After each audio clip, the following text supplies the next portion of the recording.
Hi everyone, my name is Tori. This is Novel Life. Welcome back to my channel, and welcome to a Is It Worth the Read video. So I do this every month or every 2 months when they have a pretty decent amount of releases that come out that I've read, and I'm like, I should just put them all in a video for you and tell you if I recommend them, if I think they're worth the read, and if I think you should pick them up. So I have a wide range of new releases. It's from the past about like month and a half, 2 months. So with all that being said, let's go ahead and dive right in. So the first one I have is King of Envy by Anna Huang. So this one is a new release that came out at the end of April. I was able to get a physical arc and I did read this early, and I am always surprised that Anna Huang can change the heroes. Like, she writes billionaire alpha heroes, but with this one, a lot of people are like, oh, is he going to be like Alex Volkov from Twisted Love? Like, is he going to be morally gray in that way? Is he going to be like a Christian Harper morally gray guy?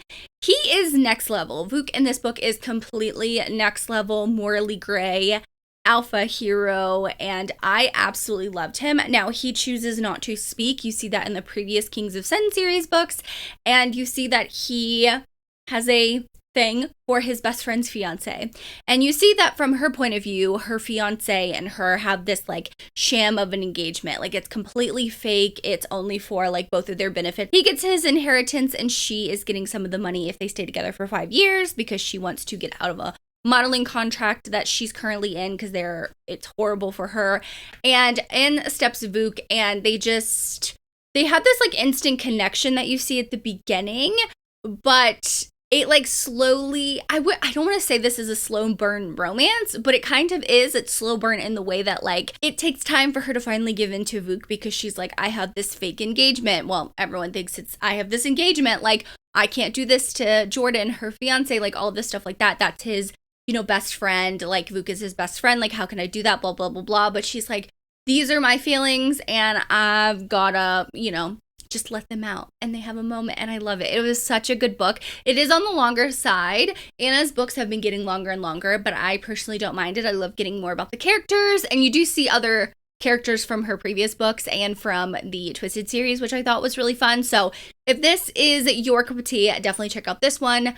I love this. I don't know if she'll ever write a book similar to this with such a morally gray hero, but I'm all here for it. All here for it. The next book I have is Enchantra by Kaylee Smith. So this is the sequel to Phantasma. It is a complete standalone within this Phantasma world. You see our female character from the previous book. It is the sister of the previous book, and you see that she's struggling. She's struggling with her magic. She doesn't know, why isn't it coming forward? She can't really use it. She has no understanding about it. And when her mother, before she passes away, receives these letters, she goes to Enchantra. And when she goes there, she finds out that she is thrown into these games with this Silver family. I did enjoy that part of it. The beginning of the book was really, really, really fun. And I love the fast pace-ofness. Now, the middle 50% of the book is really, really where it slowed down for me. And I ended up giving it 3.5 stars. It only slowed down because I felt like it was so repetitive. Every round in the Enchantra games that they have to play was just a big hide and seek between everyone. So she was getting to know the other Silver siblings while her and Rowan are trying to stay alive and work together. You see that they actually get married in the beginning of the book. If she wants to play this game and stay alive, she has to be married to one of the Silver kids. And so she gets married to Rowan. And I did like all of the kids. I think he has 7 brothers and sisters or something like that. So I did enjoy that part of it. But that middle part was so slow because it felt like the same thing over and over again, because it was just a big game of hide and seek and then killing someone if you find them. That part just wasn't my favorite. I liked the beginning and I liked the ending. But I wish there was another way that Kaylee Smith wrote the book where it didn't seem so repetitive with the hide and seek games, but also getting to know all of these characters, if that makes sense. With Phantasma, you see that they are, every level is something different. It's a different type of horror, a different type of monster, creature, whatever, thing that they have to overcome. And I really like that. But this in Enchantra, it was just hide and seek every single time. So yeah, I mean, yes, someone was getting killed, technically. I mean, they don't always die. It's it's a whole part of the magic and stuff like that. So I I thought it was okay. I wish it was better because I loved Phantasma so much. But if you've read it and you had other thoughts, I would love to know in the comments down below. The next book I have is Say You'll Remember Me by Abby Jimenez. So I ended up giving this book 5 stars. I listened to the audiobook and I thought the audiobook was amazing. I think I've listened to all of Abby Jimenez's books that I've read by audio, and I love the narrators that she always chooses. Now, I know a lot of people either don't like this book, it's not for them, and I would say this is a not niche, it's not a light and fluffy romance like the cover says it is. Like, when you look at this, you're like, oh, it's gonna be perfect for summer, it's gonna be so freaking fun, like, I'm gonna have fun with it, it's gonna be sweet, swoon-worthy, blah, blah, blah. No. Like this, I say this is like the book to get you in your sad girl summer era. And if you want to enter your sad girl summer era, you can start with this book. I enjoyed it. I did give it 5 stars, but I am someone who I enjoys kind of that story of angst of two people who aren't together and seeing the reasons why they aren't together. And I felt like it was, to me, very realistic. I did feel like what he was going through was very realistic. What she was going through, you know, that you see at the beginning of the book, they have this one night together. They have this instant attraction, but she's moving back home. This book does deal with dementia. Her mother has dementia, and that's really, really hard on her. Basically, her whole family rallies around and kind of like takes shifts of taking care of her mother because they don't want her mother to go into a home. That was like one of the things that she didn't want. So like I could see the reasons why he couldn't leave and why she couldn't leave. And I loved that like push and pull, but they still were committed to each other, if that makes sense. And they were trying everything possible to be together. And yes, this is a romance. They do have an HEA at the end of the book, which I knew, and I don't mind being like dragged through the story if I know they're going to have an HEA. So I personally enjoyed this. I would say read it if that is like your cup of tea. Just know that it's not sweet. It's not swoon worthy. It's not like light and fluffy. It deals with a lot of heavy topics, and in a relationship, being in a like committed relationship, but long distance relationship, the struggles that go with that, being an adult, being like 30s, you know, stuff like that. So I did enjoy this one. I know not everyone does, but I would say if you want to be sad, read it. The next book I have is Dire Bound by Sable Sorensen, or Sorensen. I read this book in like 24 hours. I loved this book. Now, this didn't come out, I think, within the last month or two. It's a little bit older of a book. The second book comes out July 30th. Now, this is an author duo. It is 2 women who write under this pen name, and it's their first like fantasy romance debut. I gave this 5 stars because of the vibes. I loved the vibes. It was such a good time. I had a fun time reading it. Literally from page 1, there was nonstop action. There wasn't, in my opinion, a slow moment. And I just loved all the characters. I love that it's set up for a really, really good series. I had a really fun time with it. I love our female character. I said this in a reading vlog when I read this book, is that I love our female character is strong by herself. She doesn't need the training montage to get stronger, to do this, to do that. The training that happens in this book is because she is trying to be the best bonded to her dire wolf, because if she's not, then she will die, and they will, like, the wolves, the pack will like cut her out. So it is a very interesting premise with the wolves. They're chosen to be bonded to certain humans and people who enter the military, and she enters the military because her sister goes missing, and she thinks that she is taken by siphons, which are like vampires in a neighboring kingdom, and they're like at war with them. So she's like, I have to get to the front lines. How do I do that? Become part of the military. So that's where she enlists, and she is sent on the ascent up the mountain to see the dire wolves, and that's where she's bonded, and everything spirals from there. There are so many twists and turns in this book.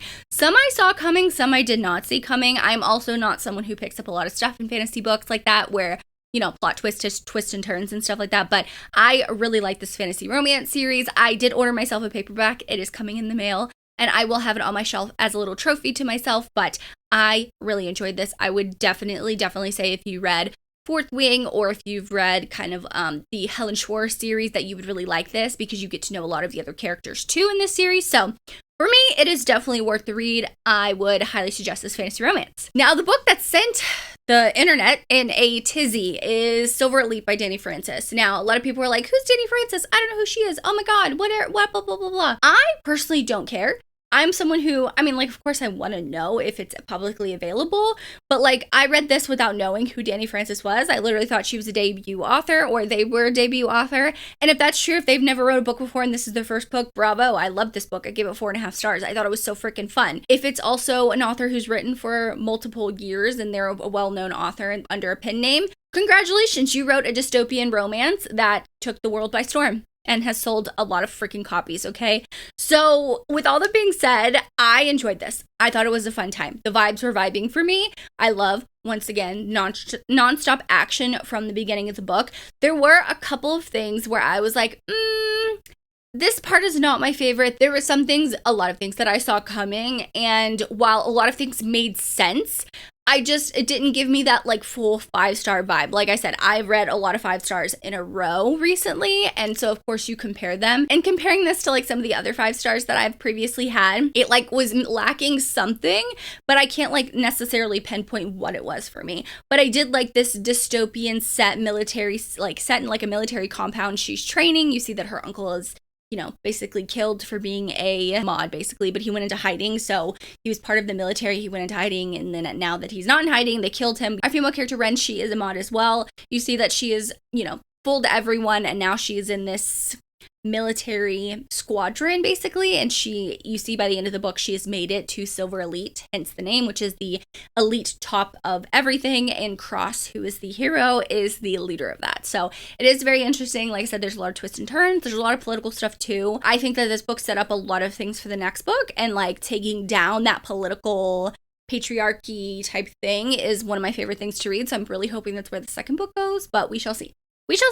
But I would say this is worth the read, and see if this kind of dystopian romance is for you, because I don't think we've had a trad published one like this in quite a while. Another new release that I absolutely loved is Cant Get Enough by Kennedy Ryan, and I may be biased by saying this, but I love Kennedy Ryan. She is literally one of my all-time favorite authors, and I ended up giving Cant Get Enough 5 stars. I love Hendrix so much. I love Mav so much, who is our hero. I thought this was a beautiful story. I think that if you are a woman who definitely loves to read women's fiction and romance, that you would really, really enjoy this book. This is Hendrix's journey of finding herself and standing up for what she wants and not being afraid to go after what she wants. She is a businesswoman at heart, and she has always gone for things in her business life. Like, she is not back down from a challenge or anything like that. And you see that she is at this kind of crossroads with Mav, where her business partner, very new business partner, previously dated Mav. And they had like a breakup after 3 years, and you see it's still like relatively new breakup, and so she starts to have feelings for Mav. Mav starts having feelings for her, and he's like, she shouldn't be mad, she's dating someone else. Well, women, we don't always, it's not always logical. And her friend is like, that feels like a stab in the back. Like, we were together for 3 years. The reasons why we broke up. Like, it's hard. And she's like, I understand, but I have this connection with him, and I'm not willing to just let it go. Like, I need to act on it. And I'm telling you that. So I really love that conversation, but also Hendrix has these 2 other women that you see in the other 2 books. She just has this like core friendship group, and I love. My favorite thing though is that you see from book 1 in this trilogy, and you don't have to read them in order, they're just all friends, so they make appearances in their books, is that Hendrix doesn't want children. She is very adamant about that. She wants to be the cool aunt, the cool auntie with all, kids hanging around, and that's how she wants to be. And she meets Mav, and Mav is also like, I don't want kids. He has a kid that she's 18. I've raised her. Like, he had a kid really young in life. And so they're at a point where they're just like, we don't want kids. And there's an explanation in chapter 20, in the middle of chapter 20. I made note of that because I was listening to the audiobook, and so I didn't highlight it, but middle of chapter 20, Hendrix describes exactly the reason why she doesn't want to have kids, and how she talks about how people say it's selfish, but I personally don't think it's selfish, and it just literally spoke to my soul as someone who doesn't want kids. So I had the best time with this book. I love it. I love the romance. I love Mav. I love Hendrix. I love the growth that she does, and I love how Mav just supports her. So yeah, Kennedy Ryan, in my eyes, just writes so beautifully, and she's such a beautiful human, and she writes just beautiful stories, and yeah, I love this one, 5 stars. Now, I did try on Wings of Blood by Briar Bolin. So I usually don't mention DNFs ever in my wrap-ups or anything like that. Like, I just say I have X amount of DNFs, but I don't usually say what books I DNF. I DNF'd this because at the time I felt like, even though it was an academic setting, the book starts with our female character. You see that she is dropped into this world and she has no idea what is going on. This guy finds her, brings her back to the kingdom. I literally mean drags her back to the kingdom, and she is set in front of the king, and the king's like, oh, you have red hair, that's where the dragons come from, like dragon riders come from, or dragon handlers, whatever they call it. And he says, I am going to put you in the academy, and you're going to train, and you're going to bring back the dragon riders. Number one, why is it always girls with red hair? That's just a me thing, okay? Anyway, so she goes to this academy, and I thought, oh, okay, it's going to be like not dark academia, but like a fantasy romance set in an academy setting, which I love those usually. And then we get to see some of the other characters around her age, and they start acting very like immature. The prince is there. The guy who took her back to the kingdom, you see he's the prince. He's also acting very immature, and I just don't mind it in like a college academic setting, but they didn't feel like they were college age, but there wasn't anything said that what age they were. So I don't know. I know this series is so popular. I see it in the top 100 all the time, but for me it wasn't working. So you can let me know if you've read it and if it gets better and they do like actually act like the whatever age they are, I guess, if that makes sense. But that was just my personal thing and I wasn't in the mood for that. I wanted more of like a dark, serious fantasy romance. So yeah. Like I said, I DNF'd it, but that's just a personal reason. There wasn't anything wrong with the writing. So, yeah, I just wanted to throw that one out there because I know it's pretty popular. Another one that I don't know if I'll be reading, and I kind of want your opinion on, is Great Big Beautiful Life by Emily Henry. So, I know people who are fans of Emily Henry and have loved her books, which I've loved. Happy Place. I've loved, oh my gosh, where's the Book Lovers? I've loved those two books so much. And then I saw that people were giving this 1 and 2 stars. And I'm like, whoa. Why? What happened? And people just said it wasn't a good story. It wasn't written really well. So if you have read Great Big Beautiful Life, please let me know your thoughts to see, because I've only seen like kind of negative things and it really scares me because I don't want to read a book that I'm going to give 1 or 2 stars. Like I want to read really, really good books. So let me know in the comments about that one because I would love to know. I only have 3 books left to talk about. The next one is Spotlight by Rebecca Jinchak. I love this book. I love the Holland brothers so much, and I just wanted to mention this one because if you are actually looking for a summery, sweet, swoon-worthy romance, this is it. Rebecca put so much into this book, and I just loved it. I loved Flynn. He is the baby of the Holland brothers. You see him like at really young throughout the whole book, but now he's like in his 20s. You see that he's struggling trying to get a baseball contract, and you see that Olivia steps in, and she's a single mom, and they have one night together, and then they come back to real life, and they're like, "You're you?"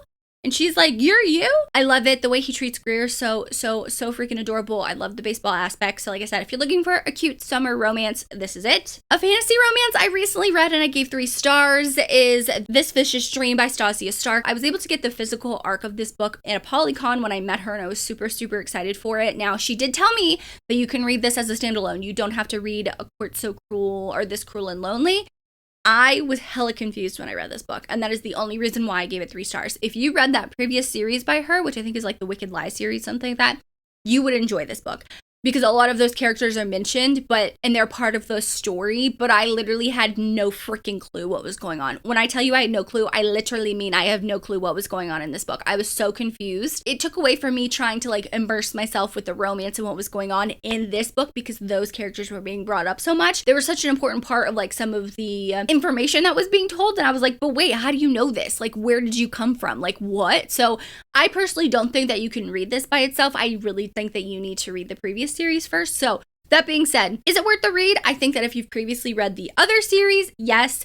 If you were brand new to Stasia Stark, start with that series. I have not read that series. I would say start with that series before you even dive into this book. So that's my thought. And the last book I have is a mafia romance that just literally took me by surprise, and I was not expecting this to be a 5-star read, and that is Be With Me by Gabrielle Sands. So I got this ARC paperback actually on release day after I read it, but I was able to read an e-arc of this book, and it has been so long since I read a mafia romance where the female character like knew the games the hero was playing. Does that make sense? So in mafia romance, the guy is usually always trying to get something from the female character, especially if they're rivals. And in this case, she is the mayor in Running's daughter, and he is literally running on the campaign of, I'm going to take this mafia family down.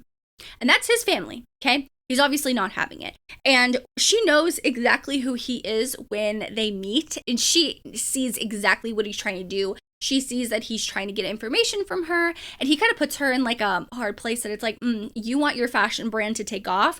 You style me for this like really, really high like society party where everyone's going to be asking what I'm wearing. It's like kind of reminds me of the Met Gala where people have to dress up in a theme. And so she makes this beautiful, design for him, and he wears it, and everyone's doing that. He's like, oh, now that I did this for you and I got your name out there, you're going to help me. And she's like put in a really hard place, but it's like been a long time since I read a mafia romance where that female character was like that. Like she understood everything. She understood like the nitty gritty of the underworld basically. And I loved it. they both have this like really interesting romance to where it's push and pull, a little bit of games, and you see at the end of the book where they both just say fuck it. It is at different points though, which makes for a very interesting, angsty, kind of slow burn romance, but I did enjoy this. There's a part where he literally just carries around her lip gloss that he takes from like one of the first times they meet, and he just carries it as like emotional support lip gloss. And even though it's just something that's hers that he took, that it smells like berries, hence the berries on the side of the book, but I just thought it was so good. There is some mental health representation in here with our hero that I really, really loved. There's also a little bit of a chronic illness representation with our female. She has vasovagal syncope, which when she gets like her blood pressure kind of spikes and she passes out. So it is similar to like dysautonomia or POTS, but they call it vasovagal syncope, which is just a more technical term. So I did really enjoy this one. I give it 5 stars. If you're looking for a mafia romance like that, definitely check out this one. Those are all the books that I had to chat about in this Is It Worth the Read video. I really love doing these, and I just so happen to read a lot of new releases, and I wanted to sit down and chat about them. I will definitely try to be doing this in June because there are a lot of books that I do have arcs for, so I want to try and read those so I can give you guys my opinions when they come out so you know whether or not to pick them up. If you've made it this far and you want to let me know, leave me a berry emoji, like strawberry, a blueberry, a raspberry. Technically in the mafia romance, it's raspberries, but I don't even know if there's a raspberry, so leave me some type of berry emoji in the comments down below. Thank you guys so much for watching. Make sure you like and subscribe for more content from me. As always, I hope you're living a novel life, and I will see you in my next one. Bye, guys.